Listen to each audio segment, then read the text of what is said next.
Bonjour à tous les amis et membres de l'Église baptiste centrale de la Rive-Sud à Saint-Hubert. Bienvenue à votre message de dimanche matin, en ce début de mois maintenant. J'aimerais faire une petite mise au point. Quelqu'un m'a passé un commentaire dernièrement ou faire une remarque concernant le fait que j'avais parlé ou comparé dans un message l'histoire du COVID-19 comme étant une plaie. J'ai fait une comparaison avec une plaie d'Égypte, etc. Oui, effectivement. C'est une forme de plaie, donc on peut pas se mettre la tête dans le sable et s'imaginer que ça ne l'est pas. C'est une forme de plaie. Maintenant que j'avais parlé que je croyais que c'était amené par Dieu, ben oui, encore une fois, je ne change pas d'idée. Je vais vous confirmer la chose suivante. Si vous n'êtes pas en mesure de concevoir, si vous êtes croyant, vous n'êtes pas en mesure de concevoir que, Dieu est en contrôle, Dieu sait, et Dieu permet certaines choses. Est-ce que c'est Dieu qui l'amène ou est-ce qu'il permet au malin de pouvoir laisser libre cours à ses fantaisies présentement et amener cette plaie? J'en ai aucune idée. Ça, je peux pas spéculer, mais je peux savoir une chose. Dieu est souverain, Dieu est en contrôle, Dieu sait et Dieu permet. Ça, c'est officiel. Dieu permet la chose. Maintenant, tout concourt au bien de ceux qui aiment Dieu, ça, c'est ce qui nous protège, nous. Maintenant, est-ce que ça fait en sorte que, vu qu'on est croyant, on ne sera pas touché? Absolument pas. Je ne crois pas ça du tout. Je crois par contre que Dieu peut user d'une grâce supplémentaire, faire en sorte qu'on peut passer à travers plus facilement. Est-ce que c'est ce que Dieu va faire parmi la vie de tous ceux qui sont croyants? J'ai aucune idée comment Dieu, mais Dieu est souverain, Dieu sait, Dieu sait, Dieu permet. Et Dieu est encore en contrôle. J'espère que vous croyez ça aussi, que vous êtes convaincus de ces aspects-là. Maintenant, à savoir pourquoi est-ce que Dieu a amené la plaie, je ne peux pas spéculer, mais je pourrais vous trouver facilement une demi-douzaine de raisons qui seraient suffisantes. Lorsqu'on regarde les Écritures, on voit plaie, on voit que c'est amené par Dieu, contrôlé par Dieu, permis par Dieu.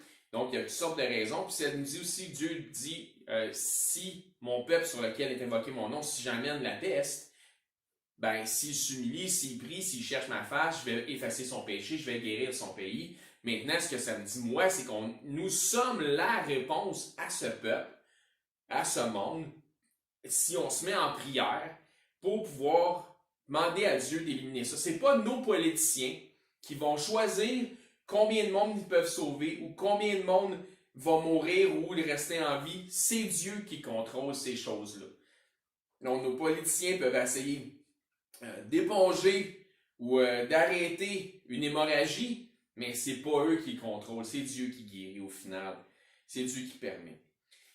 Donc, c'est ce que je vois, c'est ce que je me dis selon le bon sens des Écritures. Mais donc, je peux pas spéculer à savoir pourquoi, mais je peux vous dire qu'il y a plusieurs raisons. Je pourrais en trouver facilement, rapidement, plusieurs raisons pour lesquelles qui seraient suffisantes de nos jours par rapport à ce qu'on voit dans les Écritures.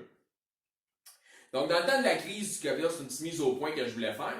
Suite à les commentaires de certaines personnes, j'espère que cette histoire-là est claire. Je ne suis pas dans le domaine de la spéculation, pas du tout, mais au moins, j'ai un aperçu de ce que les Écritures enseignent. Donc, dans le temps de la crise du COVID-19, au commencement, les gens faisaient des blagues. Certaines étaient de très bons coups. J'ai ri abondamment au début, puis éventuellement, lorsque le confinement est devenu, les choses ont devenu un petit peu plus longues, les gens sont devenus un peu plus philosophes. Donc, les gens riaient un petit peu moins, là. Au final, il y a une chose qui devient de plus en plus dérangeante, par exemple, parce que là, on passe à une autre étape là, qu'on a vue récemment, puis je peux pas dire que c'est jamais quelque chose, c'est jamais une chose vers laquelle j'ai été curieux, ou c'est des choses vers lesquelles je me suis informé, oui, définitivement, mais c'est quand même dérangeant, et je parle ici de tout ce qui est fameuse théorie de conspiration. Et de plus en plus, il y en a qui font surface suite à cette crise. À chaque fois qu'il y a quelque chose qui arrive, qui est une crise majeure, il y a tout le temps des théories de conspiration qui sortent. C'est rendu un phénomène social. Notez que des théories de conspiration, il y en a toujours eu, il y en a eu depuis tous les temps, mais depuis l'arrivée de l'Internet, c'est définitivement quelque chose qui a pris une ampleur phénoménale. Quand j'ai commencé à être enseigné dans la chrétienté, il y avait cet enseignement sur la fameuse marque de la bête, qui était relié au code à bord, le fameux code UPC qu'on utilise sur tous les produits dans les commerces. On ne pouvait pas acheter sans, ni vendre sans ça. Donc ça, c'était la marque de la bête. Là. On détenait la vérité à ce moment-là. Puis par la suite, ben, cette théorie-là, elle s'est envolée un petit peu. Puis là, ça a fait place à la fameuse puce RFID. Oups, c'était plus le code 2, c'était plus le code à bord. Là, il y a eu le code 2D qui est un code data matrix qu'on appelle, que tu scannes, que c'est comme des petits carrés dans un carré. Là, c'est l'évolution, c'est quoi cette nouvelle apparition-là? Éventuellement, la fameuse puce radiofréquence. Il y a eu le bug de l'an 2000 avec un paquet de conspirations. Il y a eu les fameuses tours jumelles, un paquet de théories de conspiration à travers tout ça. À un moment donné, je me souviens même qui disait qu'il y a certains théoriciens qui disaient qu'il n'y a jamais eu de deuxième avion qui est rentré dans les tours. Puis, je me souviens très bien qu'il y a un film disponible sur YouTube que tu vois que c'est des gens qui filment, qui sont en bas, qui filment vers le haut, la première tour en feu. Et tu vois clairement la deuxième avion rentrer dans la tour et ce sont des Québécois qui filment. Tu les entends parler en français, donc des touristes à New York. Donc, définitivement, ça ne tient pas tout le temps la route, ces théories de conspiration-là. Toutes les histoires sur les extraterrestres avec les pyramides ou tous les monuments de pierre ou les pyramides d'Égypte ou les pyramides à travers le monde, les théories sur les Illuminati ou peu importe les sociétés secrètes. Puis mon but ici n'est pas de faire la liste complète de toutes ces théories-là, mais récemment, on a beaucoup entendu parler, puis beaucoup trop, parler des histoires de la Terre plate, par exemple. Et ce qui me fait dire que nous ne sommes pas à l'ère de l'information, mais à l'ère de la désinformation. Les gens sont facilement manipulables par les médias. C'est pas la première fois que je prêche là-dessus. J'espère que les gens vont saisir le bon sens et la sagesse des Écritures à travers ça, à travers ce message-là. Donc les gens sont facilement manipulables par les médias. Autant par les nouvelles, messieurs, dames, que par tout ce qui se véhicule sur l'Internet. C'est pourquoi, comme je l'ai déjà prêché, il faut être prudent. Et pas laisser entrer dans notre esprit des choses qui ne devraient pas y être, soit par nos yeux, soit par nos oreilles. Dans le Proverbe 27, le Seigneur nous parle ici. Proverbe 27.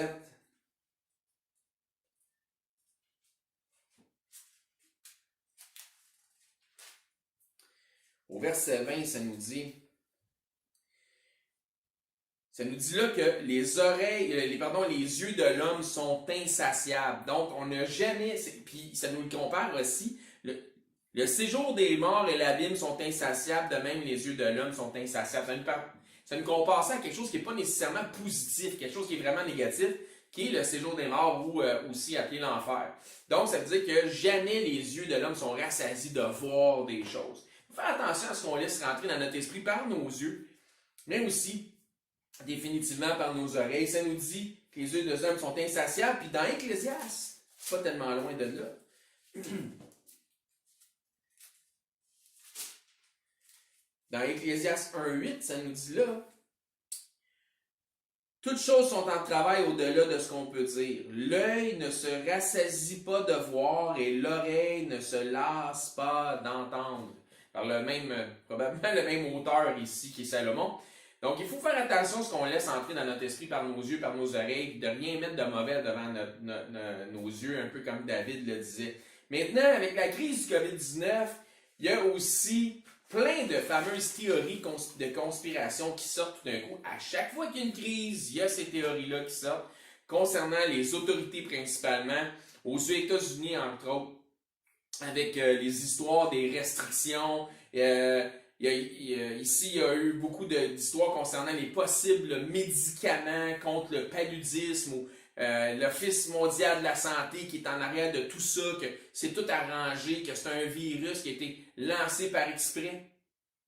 Peut-être. J'ai aucune idée. Vous autres non plus. Personne ne le sait vraiment. Donc, là, c'est comme si aussi que Bill Gates est en arrière de ça. Bill Gates qui n'a même pas un diplôme universitaire, que Bill Gates, tout ce qu'il a, ben, c'est de l'argent. C'est pas un médecin, c'est pas une sommité dans le domaine de la santé. mais lui, il sera en arrière de tout ce qui est vaccin, puces, donc la marque de la bête. Donc, ça finit plus ces histoires-là. Puis je vais vous dire que ça, là, ben, ces histoires-là, moi, personnellement, ben, ça m'intéresse pas vraiment. Puis si vous êtes dans l'Assemblée, ou présentement, par la grâce de Dieu, je peux diriger, ben, peut-être faire comme dans les Écritures, ça nous dit d'examiner ma foi puis de suivre ma conduite, juste au cas où que je ferais quelque chose de correct. Maintenant, évaluer tout puis retenir ce qui est bon. C'est encore votre tâche. Donc, moi, ça ne m'intéresse pas. Fait que si jamais vous avez pensé que vous avez l'intention de m'envoyer quelque chose là-dessus, retenez-vous, ça ne m'intéresse pas. Comme je vous dis, si je vais avoir d'informations là-dessus, je vais la trouver au même endroit que vous, puis je vais pouvoir m'informer moi-même. Donc, ne m'impliquez pas dans ces choses-là. Je n'ai pas d'intérêt. Merci beaucoup. Je crois pas que c'est quelque chose qui soit bien édifiant en ce qui me concerne, ces genres d'histoires-là. Je crois pas que ce sont selon les Écritures que d'aller fouiller dans ces genres d'affaires-là ou de faire la propagande de ces choses-là. C'est pas notre mandat de faire la propagande des théories ou des complots conspirationnistes. Maintenant, je dis pas qu'il n'y a pas de vrai dans ces choses-là, c'est pas ce que je dis. Puis ça, c'est normal qu'on veuille chercher un petit peu parce que si on est fondé dans les Écritures, déjà on est marginal par rapport au reste de la population. Je comprends très bien ça. Et déjà, on a un désir de connaître la vérité. Mais il faut faire attention à la vérité, ça, c'est la vérité. OK? Et si ça ne s'accorde pas avec ça, ce n'est pas nécessairement la vérité. OK? Donc, il y a une différence entre ta vérité, qui est ton opinion ou l'opinion des autres, qui semble être vraie, qui semble être une vérité, et la vérité. Donc, continuez à vouloir connaître ce que c'est que la vérité. Donc, comme je disais, je pense pas que c'est notre mandat de faire la propagande de ces genres de théories-là. Donc, encore une fois, je ne dis pas qu'il n'y a pas de vrai dans ces théories-là. Je ne dis pas qu'il n'y a pas de vérité. Il y a des choses certainement qui font du sens. Mais n'oubliez pas que pour ceux qui font partie qui sont convaincus que la Terre est plate, qui font partie de cette théorie-là, ben, il y a plein de choses pour eux qui font du sens, qui démordront pas. Pour eux, la Terre est plate. Puis pourtant, il y a plein de choses qui nous confirment que la Terre est au moins un cercle, sinon un globe, comme ça nous l'indique dans les Écritures. Donc, vous pouvez croire ce que vous voulez, mais moi, je pense que c'est pas notre mandat, encore une fois, de faire la propagation de ces théories. En tant que croyant, en fait, c'est pas notre mandat de faire la propagation de ces genres de théories-là. Ce que je dis, c'est que toutes ces théories-là peuvent pas être à 100% vraies. Ils peuvent avoir du vrai, mais ça peut pas être à 100% vrai. C'est certain qu'elles sont biaisées, ces théories-là, en quelque sorte. Donc, tu crois quelque chose, donc tout d'un coup, si tu crois, tu es convaincu de cette chose-là, ben, tu vas faire tout en sorte où les théoriciens de tout ça, et souvent, ce ne sont pas nécessairement des croyants qui sont au départ de toutes ces théories-là, vont faire en sorte que tout ce qu'ils croient, tout ce qui rassemble des informations qui s'en vont dans le sens de leur conviction, ben, ils vont rassembler ça ensemble. Donc, c'est sûr que c'est biaisé, c'est parti avec une idée dans la tête pour en faire une théorie complète. Ben, maintenant, libre à vous de croire ce que vous voulez. N'oubliez pas que le jeu du diable, c'est de vous séduire. C'est pas de vous amener la vérité, c'est de vous séduire avec un semblant de vérité. Tu sais, ça nous dit que le diable va se déguiser en ange de lumière pour convaincre, puis même les élus s'il le peut. Fait que c'est un séducteur, c'est un prestigitateur. Donc, son but, c'est de vous faire croire que vous détenez une vérité. Mais est-ce que c'est la vérité? Donc, c'est vous faire croire que vous détenez une vérité sur un sujet donné, quand en fait, ce n'est que de la poudre aux yeux, que de l'illusion. C'est un petit peu de vérité avec un paquet de ramassis de mensonges. Et ça, en fait, si vous propagez ça, et un jour, la vérité sort au grand jour que finalement vous aviez tort, mais c'est votre témoignage qui va en être entaché. Puis votre témoignage va être entaché, mais ça va entacher le témoignage que vous devriez avoir pour Christ. Donc, c'est pas votre tâche en tant que chrétien, c'est pas votre mandat de faire la propagation de ces choses-là. Ce que je veux dire, c'est qu'il y a quelques années, on parlait de la fameuse marque de la bête. Puis on était certain d'avoir trouvé ce que c'était avec le fameux code à barre UPC, qui est le code qu'on met sur les produits pour le commerce de détail. Hein, on ne peut pas acheter ni vendre sans ça. Si tu n'as pas ton code à base, ton produit, moi j'ai un commerce, je ne le vendrai pas parce qu'il faut que je le scanne pour qu'il passe dans ma machine. Ben, si tu ne l'as pas, tu ne peux pas le vendre. Ben, en même temps, si tu veux acheter le produit et tout, ben, il faut qu'il le scanne en caisse. Donc, on avait trouvé c'était quoi la marque de la bête. Mais la marque de la bête est supposée être sur la main ou sur le front. Donc, pas sur un produit ou une canne de thon en conserve. C'est pas ça que les Écritures nous disent, mais on avait découvert, c'était qu'on était certain, il y en avait qui faisaient des séminaires complets sur la marque de la bête. Puis éventuellement, ça a changé pour la fameuse puce RFID. C'est devenu, là, on a trouvé vraiment c'était quoi. Et maintenant, on associe ça au 5G. Fait que ce qui se passe, c'est que c'est en constante évolution, ces théories de conspiration-là. Et des fois, on va mettre ça sur le dos des Écritures quand ça n'a rien à voir avec la vérité. Donc, on pense qu'on détient quelque chose, mais c'est pas encore ça. C'est que de la poudre aux yeux. C'est le jeu du diable. Ce qu'il veut faire, c'est discréditer votre témoignage pour le Seigneur. Il veut vous faire pareil pour un insensé devant le monde. Avec ces théories-là. Quand ça parle des sauterelles qui piquent comme des scorpions dans Apocalypse 9 avant, ça se référait avec une grande certitude aux fameux hélicoptères Apache. Aujourd'hui, ils ont remplacé le discours en disant que maintenant, ça va peut-être être un paquet de drones, de minuscules, des petits drones téléguidés. On le sait pas, personne ne le sait, ça va faire. Arrêtez-moi ça, ces théories-là, ça n'a pas d'importance. C'est pas édifiant, c'est pas ça qui va amener les gens à confesser Christ. C'est pas un témoignage de peur qu'on doit amener, c'est un témoignage de la bonne nouvelle du Seigneur Jésus. Donc, c'est l'Évangile. Donc, c'est que de la spéculation, toutes ces choses-là, pour simplement confondre les Écritures et ne pas les prendre pour ce qu'elles nous donnent, tout simplement. Pourquoi est-ce qu'on ne prendrait pas juste ce que ça dit, puis regarde, on n'est pas certain de tout ça, mais c'est ce que ça dit. Il va y avoir quelque chose qui va ressembler à ça. Est-ce que c'est ça, peut-être? Mais on ne sait pas. Donc, on a tellement l'air certain dans tout ça, puis on finit par se rendre compte finalement que l'histoire change en cours de route. Encore une fois, je ne dis pas que vous ne devez pas regarder à ces choses-là. C'est votre histoire. Moi, je n'ai pas d'ingérence à faire dans vos vies. Mais ce que je vous fais, c'est que je vous exhorte à vraiment évaluer les choses selon une perspective biblique. Donc, renseignez-vous si vous voulez. Mais ce n'est pas votre tâche en tant que chrétien, en tant que croyant, que de faire la propagation de ces choses-là. Donc, je vous exhorte à la prudence. Je n'ai pas d'ingérence, encore une fois, comme je disais, à faire dans vos vies. Mais voici, considérez ce que le Seigneur dit dans 1 Corinthiens 10, 23.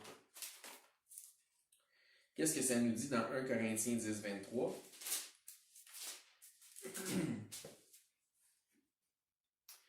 Tout est permis. Donc, est-ce que c'est permis? Ben oui, je ne suis pas en train de dire que ça ne vous est pas permis d'aller voir puis de vous renseigner sur ces théories-là. Croyez-le, je l'ai fait moi-même. Mais tout n'est pas utile. Est-ce que c'est utile? Peut-être pas tout. Tout m'est permis, mais tout n'édifie pas. C'est peut-être permis, c'est peut-être pas utile, puis c'est peut-être pas édifiant, par exemple. Mais c'est pas nécessairement interdit. Mais c'est pas nécessairement édifiant, par contre, que de propager ce genre de lubie-là un petit peu. Donc, voici ce que je crois. Il y a beaucoup de choses qui ne procèdent pas de Dieu dans toutes ces théories-là. Et encore une fois, je crois que c'est définitivement pas notre tâche. Et aussi, pour conserver un bon témoignage pour le Seigneur Jésus, je crois que ça ne serait pas édifiant nécessairement, comme mentionné, comme on vient de le voir dans 1 Corinthiens 10, 23, que nous soyons de ceux qui propagent ces théories qui, en fait, sont des mauvaises nouvelles en soi. C'est pas nécessaire. Ça ne focus pas sur des bonnes nouvelles, ces théories-là. Ça focus sur des mauvaises nouvelles. Voici donc ce que je crois que, selon les Écritures, est notre mandat. Et ça nous le dit bien clairement dans Marc 16. Marc 16, dernier chapitre de Marc, au verset 15 vers la fin. Puis il leur dit, Jésus leur dit, et Jésus nous dit la même chose, allez par tout le monde, prêchez la mauvaise nouvelle. Ah non, c'est pas ça, attends une minute. Allez par tout le monde, prêcher la bonne nouvelle à toute création. Ça, c'est notre mandat. Prêcher la bonne nouvelle. Comme je l'ai déjà dit dans un autre enseignement, notre esprit est fait en sorte qu'il désire absorber tout ce qui est négatif par instinct de survie. Donc ça, c'est l'homme animal. Tout ce qui est théorie de conspiration, on veut tous savoir, c'est quoi les conspirations, c'est quoi qui est très très négatif pour pouvoir, par l'homme animal, se protéger de tout ce qui pourrait nous être. Non! Le Seigneur est en contrôle. Le Seigneur vous protège. Ses anges vous protègent. Voulez-vous bien ne pas vous casser la tête avec ces affaires-là? Donc, notre mandat, c'est de prêcher la bonne nouvelle de l'Évangile et non pas de renforcer toutes sortes de théories, de complots, des mauvaises nouvelles. Ça, c'est pas notre mandat. C'est à ce à quoi je vous exhorte. Continuez à faire ce que vous voulez dans votre vie, mais c'est ce à quoi moi je vous exhorte. Un peu à la manière de Paul dans Philippiens 3, lorsqu'il fait l'énoncé de son bagage, je vais vous parler un peu de mon bagage. Par exemple, pour ce qui est de la fameuse marque de la bête, très peu le savent, quelques-uns le savent, mais très peu que j'ai 10 années environ d'expérience, plus ou moins de métier dans le domaine de la collecte de données par code à bord. J'ai travaillé dans le domaine que tout le monde disait que c'était ça la marque de la bête. Et je vendais des systèmes de collecte de données par radiofréquence, donc RFID. La fameuse. Donc, si vous voulez parler à un chrétien, un frère en Christ, de ce qui est la marque de la bête par rapport au code à bord, la marque et la puce RFID, bien, je suis probablement la meilleure source, la plus fiable que vous pourrez avoir pour pouvoir donc de l'expérience en la matière avec qui vous pouvez en discuter. Parce qu'il y a un paquet de gens qui vont faire des séminaires, des petits Joe connaissants dans la chrétienté là-dessus, mais finalement, ils savent juste qu'est-ce qu'ils ont entendu de quelqu'un d'autre. Moi, j'étais dans le domaine. C'était mon travail que de travailler avec ces choses-là. Et si jamais la fameuse puce RFID, gros comme un grain de riz que vous voyez partout sur Internet, ben oui, j'en ai chez nous de ça. Je peux vous en montrer de quoi ça a l'air, je l'ai. Effectivement. Mais, c'est drôle. Vous m'avez jamais vraiment entendu parler ou me vanter de ça, ou vouloir faire des séminaires. Même si j'ai toute l'information, même si j'ai tous les produits nécessaires pour bâtir une table avec vous montrer toutes ces choses-là, jamais que j'ai bâti ou j'ai profité de la situation pour bâtir un séminaire là-dessus puis me faire une réputation avec ça. Pourtant, j'ai tout ce qu'il faut. Pourquoi? Parce que je pense pas que c'est nécessairement édifiant. Tout simplement. Donc, quelqu'un m'a posé la question sur le sujet. Là, peut-être que ces gens-là le savent si quelqu'un m'a posé la question sur le sujet, mais pour l'ensemble des gens que je côtoie ou dans la chrétienté, ils savent même pas que j'ai cette connaissance-là. Puis, en plus de ça, j'ai une immense expérience dans le domaine du commerce de détail. Donc, tout ce qui est scannage de code à bord, ça me regarde. C'est mon domaine.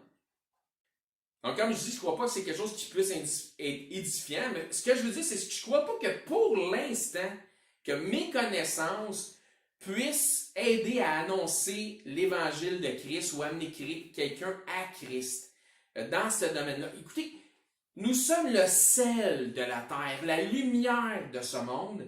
Ayez du sel en vous. Rehaussez la saveur comme le sel est capable de le faire dans la vie des gens qui sont autour de vous.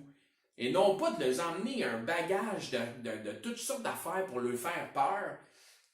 Parce que, je vais vous dire, il y en a beaucoup que le méthode d'évangélisation, si elle est telle que d'amener toutes ces théories de conspiration-là, eh bien, si nous sommes le sel de la terre et le sel rehausse la saveur, ben, je vais vous dire qu'il y en a pour plusieurs, ben, leur fameuse façon d'évangéliser, ben, elle n'est pas mangeable. Voilà, je l'ai dit. Voici maintenant pourquoi ça ne devrait pas être aux chrétiens de faire la propagation de toutes ces théories. Ce sont des voies pour la plupart qui sont mondaines. Laissez donc soin au monde d'évangéliser le monde selon le monde. Donc les païens, laissez-les faire eux autres ce type de propagande.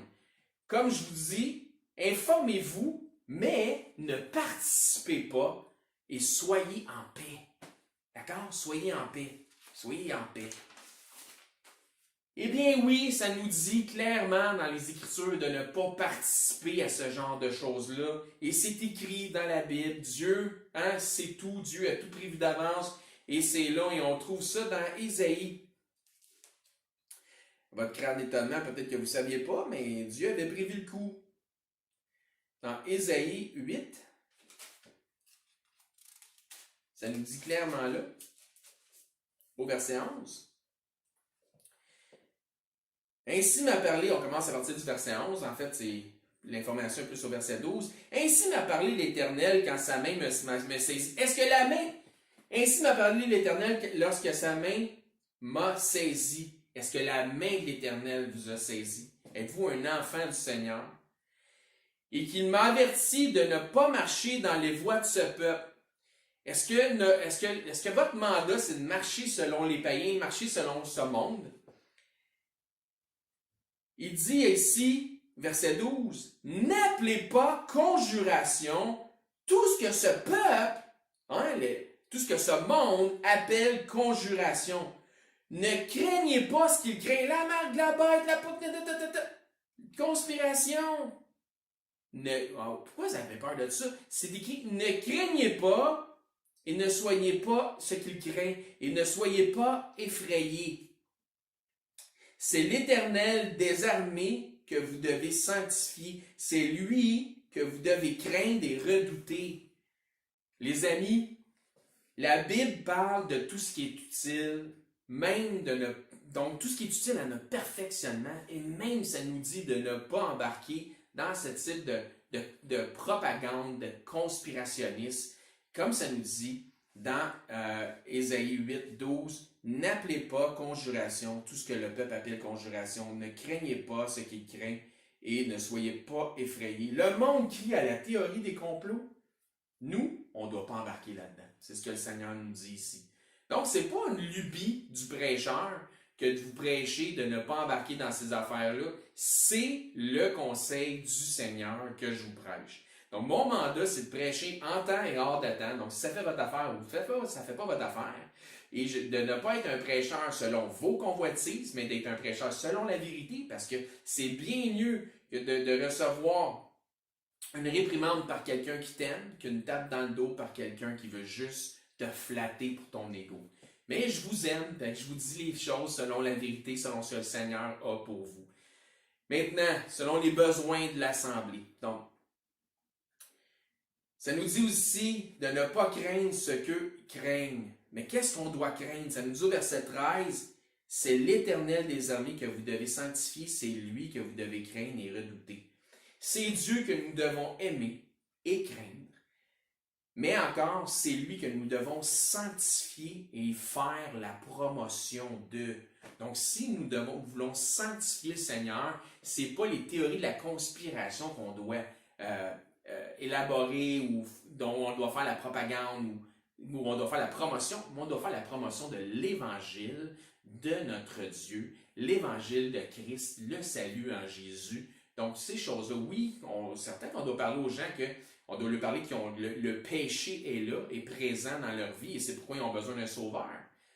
Mais on doit leur parler de l'Évangile, la bonne nouvelle, pas le ramassis de mauvaises nouvelles. Donc, qu'est-ce que ça nous dit aussi ici? Qu'est-ce que vous avez pour vous? C'est Dieu qu'on doit craindre, c'est Dieu qu'on doit sanctifier, c'est de lui qu'on doit faire la promotion, on doit faire la promotion de l'Évangile. Comment? En prêchant l'Évangile de la bonne nouvelle. Maintenant, si vous n'êtes pas certain quand ça nous dit ici, n'appelez pas conjuration tout ce que ce peuple appelle conjuration, mais je vais vous donner la définition du mot conjuration selon, en fait, une partie du dictionnaire. Ça nous dit ici, c'est action préparée par un groupe, complot, conspiration.